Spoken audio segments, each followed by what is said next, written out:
This is inside the Hogan. This is the opening in the east. And for the wedding, look at this. The Hogan. The floor has been, see, look at this. This was all done in preparation for the wedding. And we get to take a video of this. And you always walk in counterclockwise. Whoopsies, if you notice which way I walked around. You don't go to your right, you go to your left. So that's what Grandma did. And I come around and look at this, the floor. Told you, see how you wet the floor and it's clear. And everybody's gonna sit. And here is the stove, right in the middle there. See there? Look at this. Isn't that beautiful? Look how beautiful. This is where the wedding is going to take place.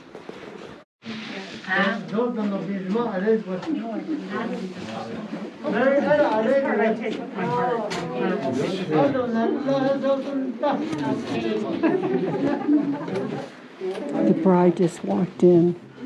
She's covered with a blanket. I guess you can't see the bride. Like my mother without. She had to have her face covered when she met my father. Okay.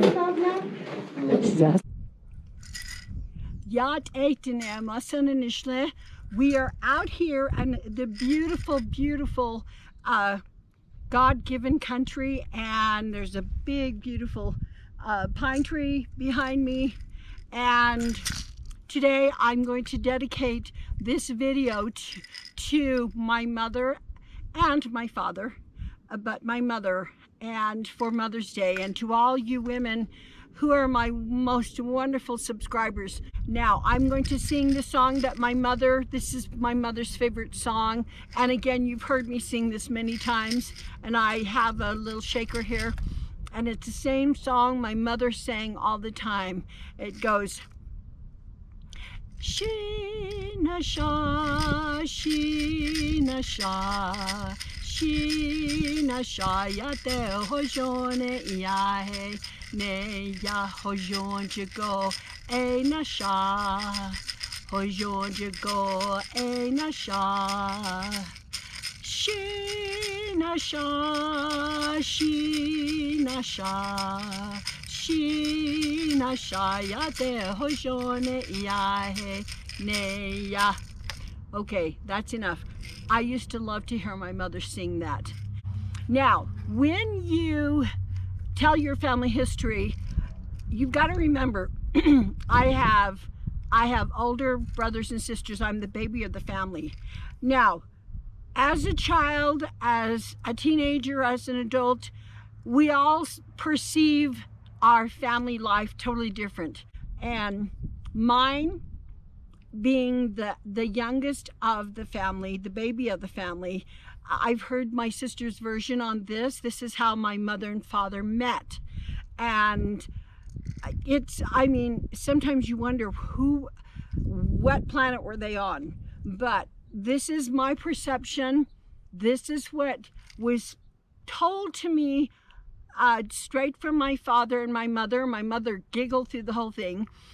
And now, and they told me these things because I was always with them. My father, this is in the 1940s. My father came back from World War II in 1945. And before he left, he had a girlfriend. And anyways, they were going to get married, and she had a child. And it was his. And it was a girl. And anyways, so then he was looking forward to coming back to finally get married. But she had settled in with his cousin. Hello. So he, that went down the drain. He went to California and different places after that. And then my mother, on the other hand, before she came into my father's life, she was, married to a person, and a man who basically died in Helper, Utah.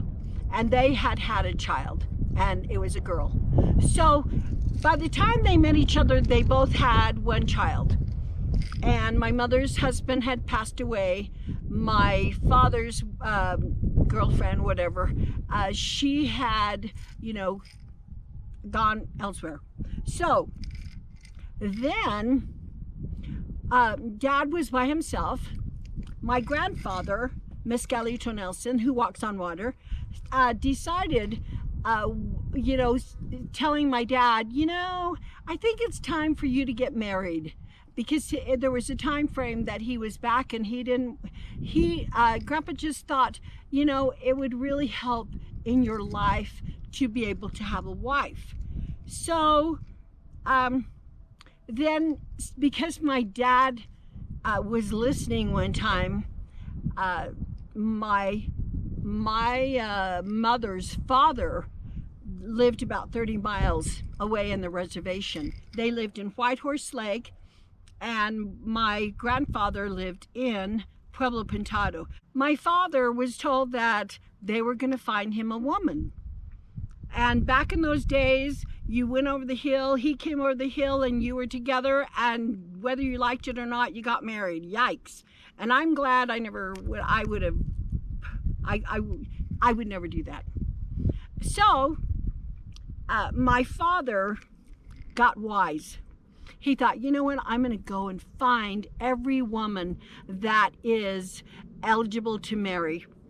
And so he took his horse and he rode all over the place. And he couldn't find anyone. So he went through the canyon south to Whitehorse Lake. And he remembered, hey, this man was talking to my dad. And everyone was close back then. So, and it was Klaus Chi Sandoval. And so he thought, So he went to, he rode his horse to Whitehorse Lake. When he arrived there, he kind of meandered around, and he said he found that there was one eligible woman. He inquired where she lived.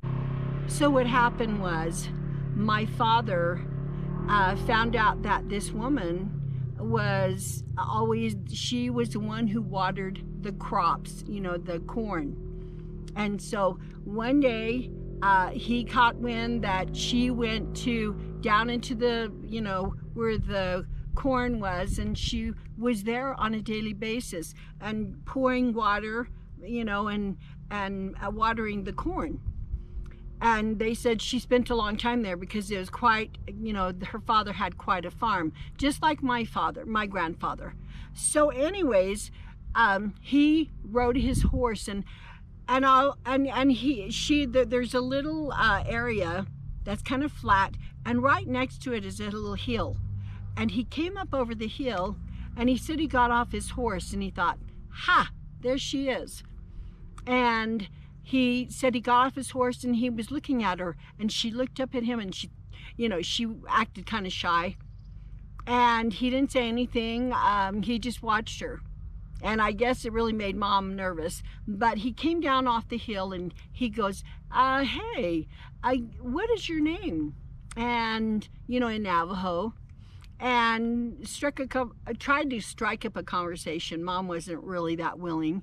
And she was trying to, being bashful, whatever, and everything that I'm not. But so he, kept coming back every day. The same time he'd come there with his horse. And soon, about maybe the third or fourth day, he finally got her to talk, and they struck up conversations. She liked him, and he thought, if this is the one I'm supposed to marry, I like her. And he said she said she was beautiful, and in his eyes, and he said, he says, I was in love. And so my mom talked to him every day, and the same time he would ride his horse 35 miles to go, pretty soon he was helping her with, watering the corn. Now, nobody ever got caught wind of that, okay?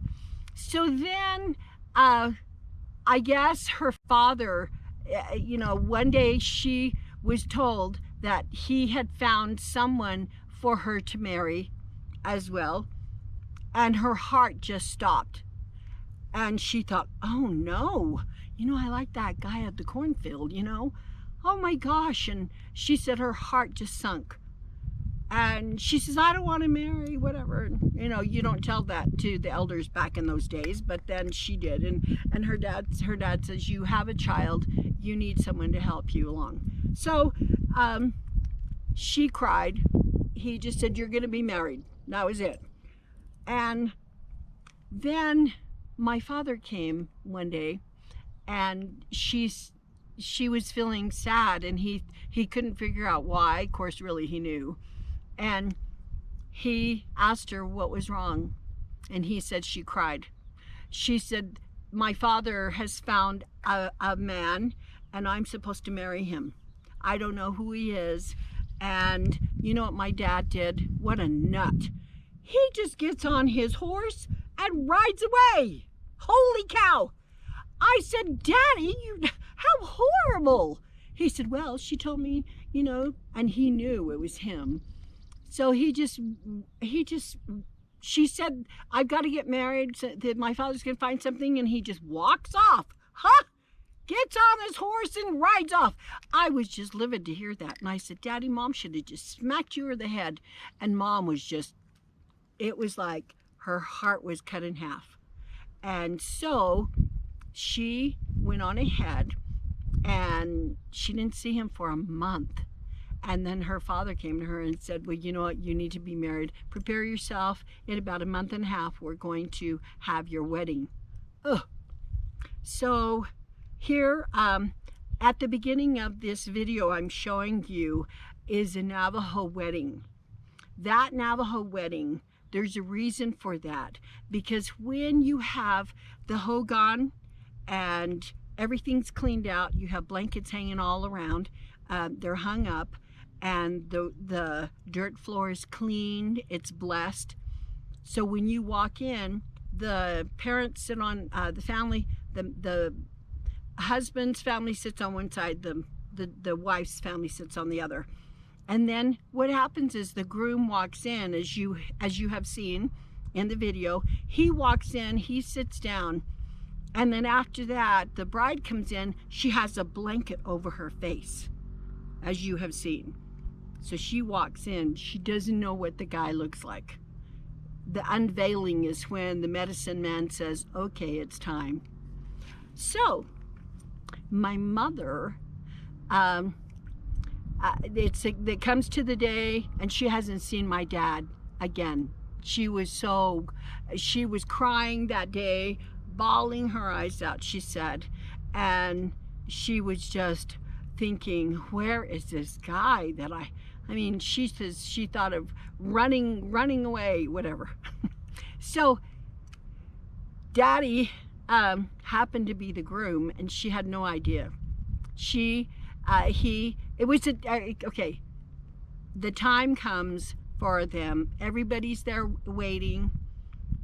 The groom is already in there, and she's covered with the blanket, and she's bawling her head off. You know, you're bawling. And the mother or the grandmothers, or the mother's grandmothers, whoever, walk her in there into the Hogan. And they said the groom was already sitting there. And can you imagine? You're thinking, oh my gosh, I wonder if he has no teeth. I wonder if he's 80 years old, whatever. You don't even know. How scary. And so they walk her in, and she's bawling her eyes out. And they're trying to tell her to be quiet, and she's crying like a, you know, just bawling. And she sits down, and then she starts wailing. And the medicine man, who is her father, you know, says time to join them, and here is, so, you know, here is the groom, here is the bride. The bride is my daughter. And my mother was wailing so loud that my dad kind of got tired of it, and he goes, and he shoved his elbow in her side, and he goes, you know, he goes like this, you know, quietly he whispers, do you remember the guy at the cornfield that came to see you every day? Do you remember him? And she kind of stopped crying. She's moaning, you know, whatever. And she, he says, she goes like this. And then he says, well, guess what? I'm right here. He says, here I am. No, I mean, no, he said it quietly. But he says, it's me. And she, you know, and remember, the medicine man's supposed to tell you when to take off the blanket and so you can see the guy. She rips that Navajo blanket off and she looks at him and she started crying. And she was so happy. She said she just, I don't know if she grabbed him. I don't know. People didn't do things like that in the reservation. But she says her heart just like almost broke open. And there was my dad. And he said, later on, he said, the reason why I left was because I knew it was me who was going to marry you, and I was very pleased that you were who you were at the time. And he said, I fell in love with you. He told my mother the day that he laid eyes on her. And he said, that's why I came every day, because I wanted to see you. I loved you and I wanted to be your husband. How cool! That's how I came about. So that's my story about, and this is my perspective, you know, my perspective of what happened. But I wanted to tell you that story. And I love my mother, and I would have reacted worse than her, and I would have run away, I know. So you're lucky that you can choose your partner, because back then, you know, my maternal grandfather said, you know, Grandpa came over the hill, Mom came over, Grandma came over the hill, we were together, we didn't like each other, and we just lived with one another. And it took about maybe 10 years, sometimes longer, that you grow accustomed to one another and you fall in love. And they said there was no other greater love than they had for each other. And so a lot of strange things used to happen, thank goodness, but these are our ancestors and we need to be grateful for them. And I hope you have a wonderful Mother's Day.